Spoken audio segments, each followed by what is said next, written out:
Итак, популярный вопрос, что же все-таки лучше, куда лучше поехать, где лучше жить, Вьетнам или Филиппины?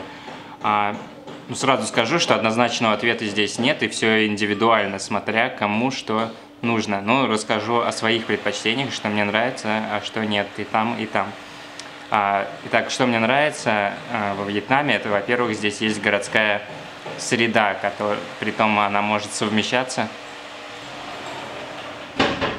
Городская среда, которая может совмещаться, притом и с природой. То есть, например, здесь есть такой город, как Дананг, вот где мы живем, и здесь как бы, если что-то случилось, я могу почистить спокойно свой MacBook, я могу починить что-то быстро, там, если что-то утопил. Здесь также могу, в принципе, найти все, что угодно, или заказать намного быстрее, чем это будет на Филиппинах. На Филиппинах все более дикое.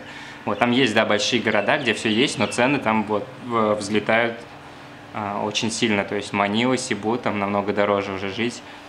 И там очень загазовано, шумно, там, естественно, никакой природы нет. Вот здесь же мы живем в городе, и в 5 минутах ходьбы здесь есть пляж красивый, в котором можно купаться. Вот, это преимущество именно Вьетнама. Конечно, в принципе, можно и на Филиппинах что-то такое найти, но не такое все равно. Это будет, приходится выбирать там между природой, пляжами, горами или городская доступность, городская инфраструктура. Второй плюс, естественно, для тех, у кого нет удаленного дохода, пенсии или любого пассивного дохода, это то, что во Вьетнаме все еще можно спокойно работать, и никто вас трогать не будет. На Филиппинах как бы это карается депортацией, это строже на Филиппинах в любом случае. Да, там многие работают, но это там намного строже. Здесь вы можете открыто работать, вы можете быть тут учителем английского, как это популярно. Также много работы среди русскоговорящих, например, город тут Нячанг есть, и там очень много русскоговорящих, там даже вьетнамцы, многие говорят на русском. Вот, любой продавец говорит на русском, меню все русскоязычное, кафе русские, вот, все русскоязычное, и там среди русскоязычных людей вы можете найти работу просто в какой-то русскоязычной компании. Вот. Ну и вообще работать, в принципе, открыто в любом городе. Поэтому многие выбирают именно Вьетнам из-за этого. Если у вас нет, конечно, удаленного дохода. Вот, если у вас удаленный доход, то в принципе вам все равно, где быть по работе на Филиппинах. Единственное, опять же, во Вьетнаме лучше работает интернет. Если ваша работа связана с интернетом, как моя, то на Филиппинах будут иногда проблемы. Иногда интернет может неделю не работать или глючить полдня. Нужно большое терпение для этого. Дальше плюсы Вьетнама перед Филиппинами – это то, что здесь в принципе все дешевле, чем на Филиппинах. Не намного, не сказать, что там в 2-3 раза, но чуть-чуть все ниже.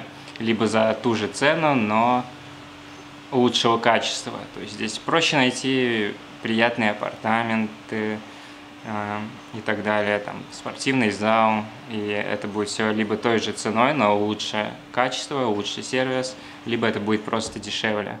Даже если вы находитесь в довольно-таки большом городе, как Дананг, не сказать, что он маленький, вот, и в сравнении там с Манилой, Сибу, это будет намного дешевле. Следующий плюс – это не так далеко от России, то есть вы можете из России прилететь сюда прямым рейсом. Даже можно по земле, наверное, как-то проехать, потому что мы все-таки на одном материке. На Филиппины вам придется ехать с пересадками. Поэтому, если вам нужно часто мотаться туда-обратно, то, опять же, Вьетнам лучше. И как-то здесь чувствуется это, что Россия, свой дом, он как-то ближе. И немного по погоде, и по природе, как бы здесь зимой тоже холодно. Вот.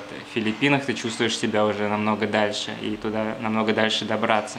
Плюс там еще острова, и если вы летите не в Манилу или в Сибу, вам придется еще ехать куда-то на пароме. В общем, добраться туда будет намного сложнее. Хотя кому-то это наоборот нравится. Мне тоже это нравилось, наоборот, удаленность. Как-то чувствуешь реально себя в экзотической стране на островах. Следующий плюс Вьетнама – это вот настоящий момент, как раз, что здесь нет никакой эпидемии, здесь никто не умер от коронавируса, здесь нет никакой паники. На пару недель закрылись все кафе и все места туристические, но уже все открыто. И здесь абсолютно обычная жизнь. Ну, единственное, туристов меньше, потому что страна все-таки еще закрыта от приезда туристов. Вот. А внутри страны все, в принципе, открыто, все свободны, что является, несомненно, большим плюсом. Также плюс здесь дофига кофе. Такая кофейная страна, по-моему, на втором, что ли, месте после Бразилии или после какой-то популярной страны по кофе. Здесь на втором месте экспорт по кофе. Я точно не знаю, я проверю это позже. Кофейня здесь просто везде с местным кофе, поэтому... А также последний пункт плюсов перед Филиппинами — это то, что здесь более разнообразная, полезная и вкусная кухня, чем на Филиппинах. Да, на Филиппинах тоже можно найти вкусные местные блюда, но там нужно знать, куда идти и что там есть. Здесь же, в принципе, можно пойти куда угодно, вот выйти из дома и найти что-нибудь довольно-таки вкусное и полезное, где будет много зелени, овощей. Вот. На Филиппинах же больше распространено слишком сладкой еды, много риса и мало зелени и овощей. Да. Но, конечно, вы можете есть дома или знать места, как мы знали места на Филиппинах, где мы можем вкусно поесть и дешево. О плюсах Филиппин перед Вьетнамом расскажу позже. Все, идемте смотреть апартаменты, наконец-то. Мы отдохнули немножко. Апартаменты нашей хозяйки. Там какие-то недорогие, совсем за 4000, за 4500. Вот, так что посмотрим, что там. И может кому-то будет интересно. Начинаем, да? Начинаем. А я тебя познакомлю тогда с моими подписчиками. Виктор. Да, Витя, вьетнамец, но разговаривает на русском языке, при этом очень хорошо. Давай. Из Иваново. Он в Иваново жил 10 лет, да? В Иваново. 10 лет в Иваново. Есть лифт. Залетаем. Как дела? Нормально. Я нормально. А у тебя есть еще друзья, которые разговаривают на русском тоже? Есть. Вьетнамцы? Вьетнамцы нет, но Русские? русские есть. А. Они тоже снят рядом здесь. Здесь? А, рядом. Рядом. Здесь вообще, ну, такой район, Антон-Арея, да, называется. Антон-Арея, как бы туристический очень, и море здесь рядом.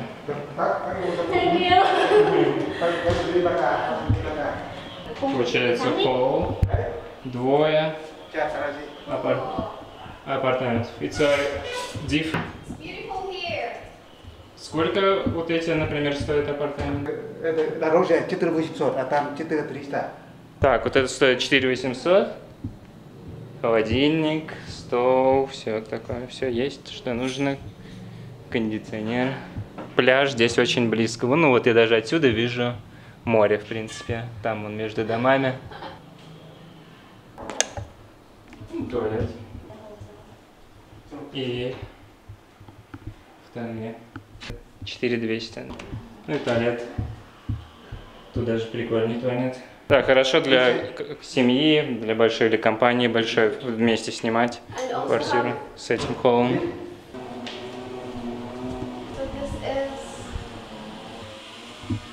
Same price. See the sea from the... Да, такие же на этаж ниже. Просто море уже не видно, кусочек.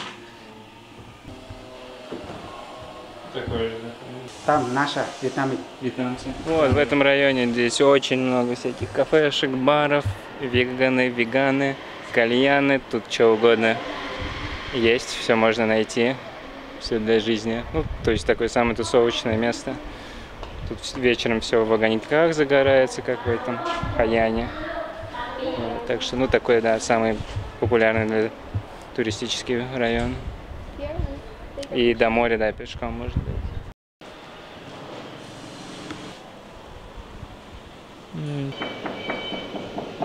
Все, окей.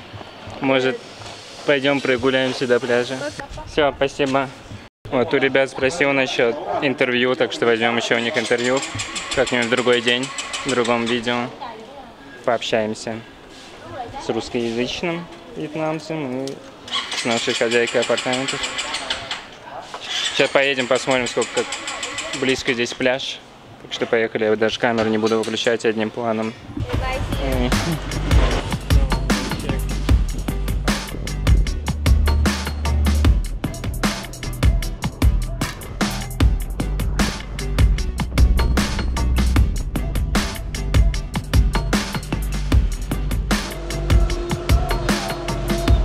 Just one because he's not hungry, he's not gonna eat. Нави будет кушать. Опять здесь. I miss eating. I wanna wash.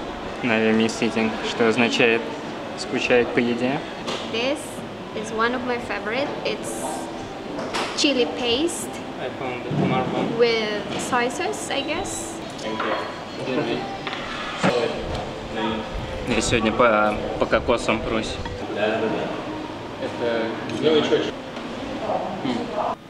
Так, продолжим. Дорассказываю про плюсы и минусы. А теперь плюсы перед Филиппинами. Чем на Филиппинах лучше, чем здесь, в Вьетнаме? Во Вьетнаме не говорят на английском языке, что, естественно, для нас становится минусом. Правда, здесь есть такой город Ничанг замечательный, где очень много русских людей, русскоязычных, всяких русскоязычных кафе, ресторанов, все, и вьетнамцы там говорят даже на русском языке.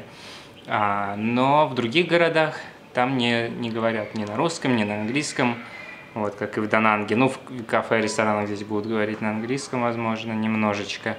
Вот. Но на Филиппинах везде все практически говорят на английском языке, кроме мест, там, кроме пожилых людей, там, гор всяких, плюс там, ну, это как официальный язык там и там есть. Все документы все на английском языке, это удобно. Здесь иногда сложности возникают. Особенно тоже зайдешь на какой-нибудь сайт, еще что-то, он на вьетнамском, там ни одного слова, ни английского, ни русского никакого. Вот, поэтому на Филиппинах в этом плане удобнее. Также однозначно на Филиппинах лучше подводный мир. И намного красивее, и разнообразный, и лучше видимость воды. То есть за дайвингом во Вьетнам нет смысла ехать. За дайвингом, за сноркелингом, фридайвингом лучше на Филиппинах. И это одно из моих увлечений, поэтому в этом, к сожалению, Вьетнам не очень. Я знал об этом, конечно, так что я знал, куда еду, поэтому это меня не удивило, но так в целом, да, на Филиппинах подводный мир лучше. Именно проживая здесь, в Дананге, возникло ощущение, что дикая и натуральная природа, она доступнее на Филиппинах, нежели здесь.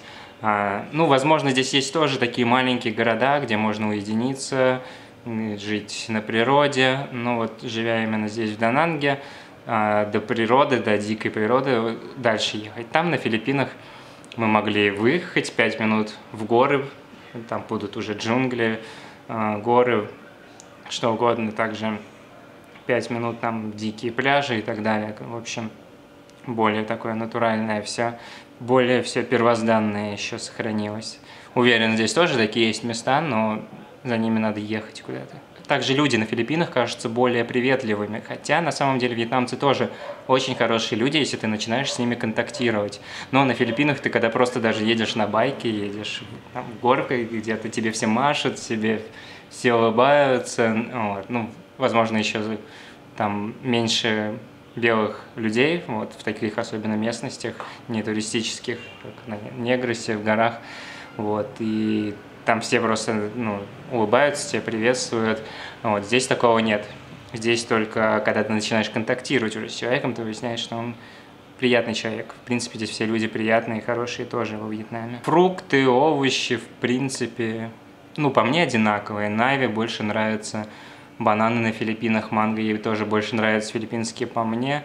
Не особо есть большая разница, мне нравятся и те, и те. Вкус другой, да, манго чувствуется тоже вкус другой.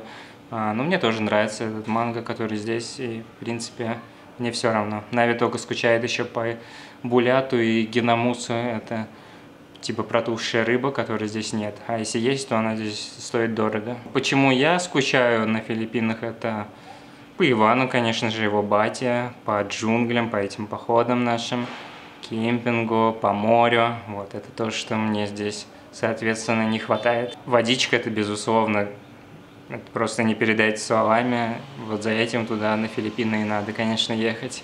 Девушки, во Вьетнаме они такие все более женственные, мне кажется, чем на Филиппинах. Они любят носить платья, юбки, и использовать там мейкап, там ходить по салонам, вот, и что на Филиппинах, мне кажется, по крайней мере в маленьких городах не очень распространено. На Филиппинах так в основном выглядят больше геи, вот, ну типа трансы всякие, вот, больше женственности здесь, да, но в то же время они более консервативные, как я понял, вот, ну я не эксперт, это просто из слов там, друзей, знакомых. Вот, и чтобы там жить с вьетнамкой, например, вам вряд ли получится так просто до свадьбы. Поэтому все равно большинство выбирает людей, больше нравится искать девушку или жену на Филиппинах. И во Вьетнаме, кстати, очень редко встретишь пожилых иностранцев с молодыми девушками местными. Вот, видимо, для них это ну, совсем не камильфо и не приветствуется. Иногда встречаешь, но довольно-таки редко, не как на Филиппинах поголовно. Ну, там на Филиппинах это нормально, если довольно-таки пожилой мужчина будет с очень молоденькой девушкой. Ну и экология в целом зависит, конечно, наверное, от города. Какой город, большой, маленький, но в целом экология во Вьетнаме кажется хуже, чем на Филиппинах. На Филиппинах, мне кажется, меньше как минимум производств, заводов, вот, и будет воздух почище. Если не жить, конечно, там в Сибу или в Маниле, где все очень сильно загазовано. В Дананге, в принципе, ну, более-менее нормально. На море, я думаю, нормально. Не знаю, но из-за этого смока кажется, что здесь хуже экология. Точно не знаю, я не проверял информацию, не проверял шкалы по баллам, какая загазованность. Так что в целом, вот видите, трудно сказать, что лучше, вот это кому что ближе будет по душе. Филиппины хорошо подходят людям, которые хотят именно отдохнуть, пожить на природе, там, пенсионерам и так далее, которым просто хочется успокоиться и засесть на одном месте, ну или для путешествия. Для путешествия обе стороны обязательно к посещению как минимум. Во Вьетнаме именно да, для путешествий хочется посмотреть всю эту буддистскую штуку, храмы, историю, культуру богатую, вот, также попробовать там местной еды, вот, это все интересно тоже для посещения. Также с нами, конечно, удобнее, мне комфортнее находиться на Филиппинах, потому что она может там со всеми коммуницировать, договариваться и так далее, узнавать что-то. Здесь мы вдвоем иностранцы, и нам одинаково здесь, в принципе. Также кому нужна цивилизация, город, все это необходимо, то тоже Вьетнам больше подходит. Но если вам нужен дайвер или там вам нужен подводный мир именно, то, естественно, Филиппины в этом плане будут лучше. Так что решать вам, выбирать вам. Я не могу сказать, где мне больше нравится. К тому же на Филиппинах я был 1,5 года, а здесь я только 1,5-2 месяца. Поэтому объективно я сказать тоже не могу. Есть свои плюсы и минусы. Вот. Потому что мне здесь нравится, что здесь не нравится. Ну и чуть не забыл про визу. Также на Филиппинах лучше визовая политика намного. То есть ты просто продлеваешь и каждый месяц, каждые 2 или 6 месяцев на Филиппинах и живешь до 3 лет, не выезжая из страны. Здесь же нужно выезжать из страны каждые 3 месяца, либо платить большие деньги, чтобы продлить, не выезжая через агентство. Но стоит это будет порядка 300-400 долларов. Вот и все. Надеюсь, вопрос закрыли. Что лучше, что хуже, решать вам. Вот. Для туризма, для посещения эти обе страны обязательно к посещению. Вот. Так что спасибо, друзья, за просмотр, за то, что досмотрели до этого момента. Это просто мое почтение. Подписывайтесь на канал, ставьте лайк, пишите комментарий, свое мнение. Как вам такой выпуск? Довольно-таки большой и замиксованный с такой вот информацией. Вот. Все, увидимся скоро. Все, пока.